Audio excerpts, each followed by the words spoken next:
qu'est-ce qu'on va faire? On va activer le défibrillateur automatisé. Donc, quand on ouvre le couvercle ou qu'on allume, il n'y a que deux boutons, c'est facile. Ôtez les électrodes de leur emballage et les appliquer sur le thorax dénudé du patient. Donc, on va écouter simplement la démarche. Donc, on va prendre... Appliquez les électrodes de défibrillation auto-adhésive sur le thorax du patient. Insérez le câble de connexion près de la lumière clignotante. Donc, voilà, on va faire comme ça, tout le monde verra bien. Appliquez les électrodes et ensuite insérez le câble de connexion.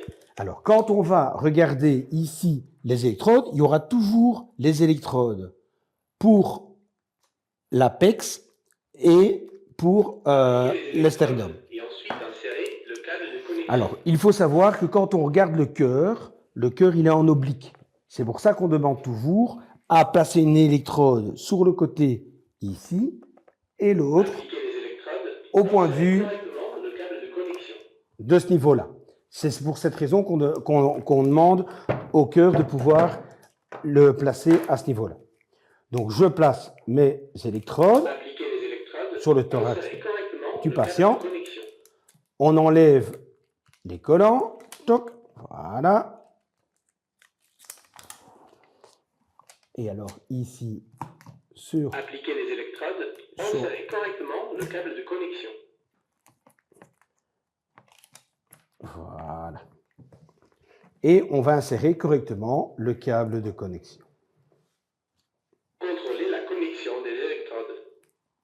Voilà. Repositionnez les électrodes. Ne pas toucher le patient. On ne touche pas le patient. Rythme cardiaque en cours. Ne pas toucher le patient. Analyse du rythme cardiaque en cours.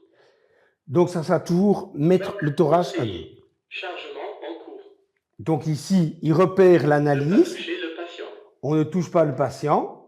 Préparation au choc. Il a chargé. Bouton orange. On voit clairement sur l'appareil qu'il y a le bouton Préparation au choc.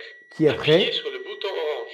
On ne touche pas le patient. On dit bien aux gens de ces cartes on a fibrillé. Et après, choc administré. Maintenant, vous pouvez toucher le patient en toute sécurité. Et on va pouvoir commencer la RCP. à réaliser la RCP. Quand on réalise la RCP, il y aura toujours le rythme 1, 1, 1, 1, staying alive, staying alive. C'est un peu le rythme sur lequel on va faire la réanimation cardio-pulmonaire. Quand on va regarder la réanimation cardio-pulmonaire, ça sera toujours essentiel de pouvoir, ça on a parlé, de pouvoir masser le patient. On va faire 30 compressions et 2 insufflations. Alors, c'est vrai qu'on recommande maintenant de faire les transinflations. Et si on n'insuffle pas, c'est pas vital parce que le fait de pouvoir faire le massage cardiaque engendre un minimum de volume circulant au point de vue pulmonaire. Si jamais on peut, il y a souvent des petits masques qu'on peut mettre comme ceci à ce niveau-là, qu'on va pouvoir mettre sur le patient et on va lui mettre ça derrière ses oreilles, mon petit little ad comme ça, voilà. Et alors de pouvoir réanimer le patient. Ça sera toujours important de bien vérifier l'intérieur de la bouche. Regardez s'il n'y a pas de prothèse dentaire, s'il n'y a pas de morceau de steak qui est dans le fond de la gorge, qui fait que le patient a fait un arrêt cardiaque sur cause d'un arrêt respiratoire parce qu'il avait une obstruction. Et on va pouvoir alors, dans ce cas-là, pouvoir souffler et réanimer le patient. Quand on va pouvoir faire le massage cardiaque, ça sera toujours essentiel de pouvoir bien se mettre perpendiculaire. Je vais prendre ici une petite chaise pour pouvoir montrer, de toujours bien se mettre perpendiculairement au geste pour pouvoir réanimer. Alors ici, voilà. Petit conseil, toujours bien mettre la paume des mains au milieu du sternum, de soulever les doigts pour ne pas aller casser éventuellement de côte et de pouvoir réanimer. 1 et 2 et 3 et 4 et 5 et 6. Et de faire ça 30 fois d'affilée. Alors, on va pouvoir changer et garder le timing pour pouvoir le faire. Quand on dit qu'on fait 30 compressions, 2 insufflations, on change toutes les 2 minutes pour pouvoir maintenir le rythme.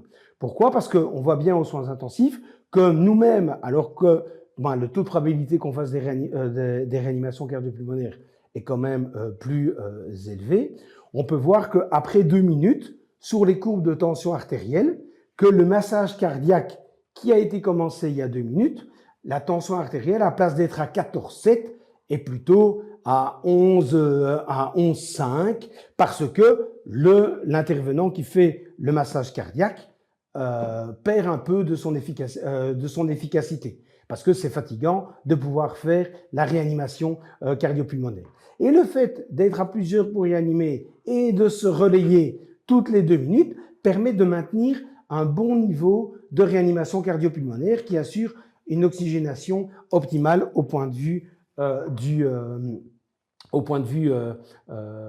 cœur. Si le choc n'est pas indiqué, c'est-à-dire qu'il n'y a pas de tachycardie ventriculaire ou qu'il n'y a pas de fibrillation ventriculaire, on va suivre les instructions vocales du défibrillateur semi-automatique. Et si le cœur reprend, de mettre le patient en position latérale sécurité. Alors, quand on parlait de tachycardie ventriculaire, parfois il y a des gens qui ont des anomalies génétiques. On parle parfois aussi des grands sportifs, je pense à Ericsson, là, parce qu'il a fait son arrêt cardiaque sur la pelouse à 1 euro. Et ce sont des patients chez qui on va pouvoir implémenter des pacemakers internes qui seront défibrillateurs, comparé à des pacemakers qui sont à but d'accélérer le cœur pour empêcher des patients qui ont le cœur qui va trop lentement de pouvoir les mettre plutôt à la place de 40 de fréquence, les mettre plutôt à 60, 70 de fréquence cardiaque. Ça, c'est pour quand le cœur est trop lent. Donc ça n'a rien à voir avec la fibrillation et la tachycardie ventriculaire. En cas de fibrillation et tachycardie ventriculaire, les patients parfois plus âgés, ils ont parfois ce dispositif qui est plus épais, où il y a une batterie interne qui permet de délivrer des chocs en cas de tachycardie ventriculaire par la suite. Donc ça, c'est important de pouvoir les suivre et pouvoir surveiller ces patients-là. Donc, en réanimation cardio-pulmonaire, ça sera toujours la règle de la sécurité, stimuler le patient, d'appeler les secours. On va vérifier les voies aériennes respiratoires. Si elles sont OK, on va passer en position latérale de sécurité. On appelle bien, on se pose la question, est-ce qu'il y a un projet thérapeutique qui a été lieu et qui est bien notifié clairement dans le dossier.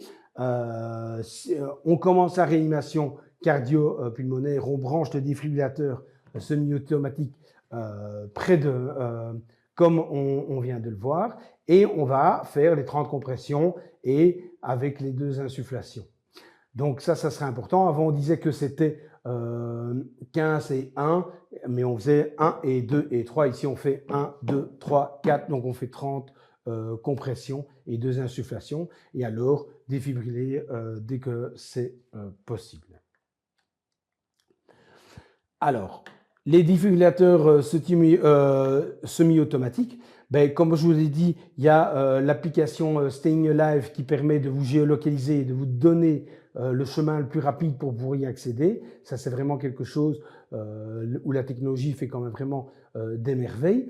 Et de voir où est-ce qu'il y en a un. Je pense que maintenant, dans tous les lieux sportifs, il y a des défibrillateurs semi-automatiques, que ce soit au foot ou autre. Et d'ailleurs, même dans la finale de la Champions League, il faisait même la publicité pendant la mi-temps de la personne. Est-ce que vous êtes formé à réaliser la réanimation cardio-pulmonaire?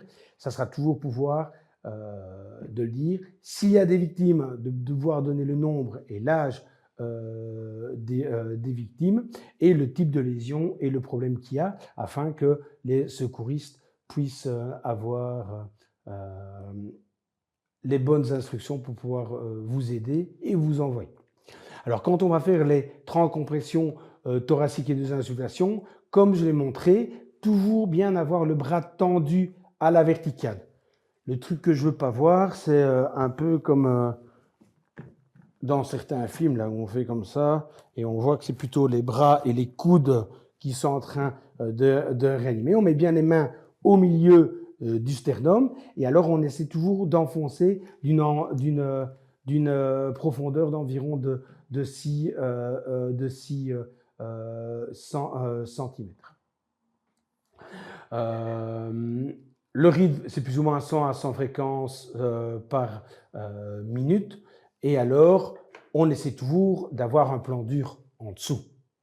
Alors, quand on dit plan dur, c'est pas le matelas. Si le patient est sur un matelas à domicile avec un matelas alternating, il y a des boutons où il y a des tutes où on peut tirer pour dégonfler pour que le patient soit sur le plan dur. Si jamais c'est un matelas normal, qu'on prenne un plateau, qu'on déplace la victime sur le sol, parce que faire une réanimation cardio-pulmonaire sur un plan tout mou, ben, la probabilité est beaucoup plus faible que le message cardiaque soit efficace. Donc défibriller, on l'a dit, dès que possible. Et alors, après, on va pouvoir allumer, j'allais demander, pardon, je m'excuse, à appeler les secours et pouvoir le faire. Alors, je vais demander à Julien pour voir si il pourrait me réallumer le prompteur. Merci. Donc ça, c'était un peu pour reprendre un petit peu le... Merci beaucoup. Pour appeler les secours.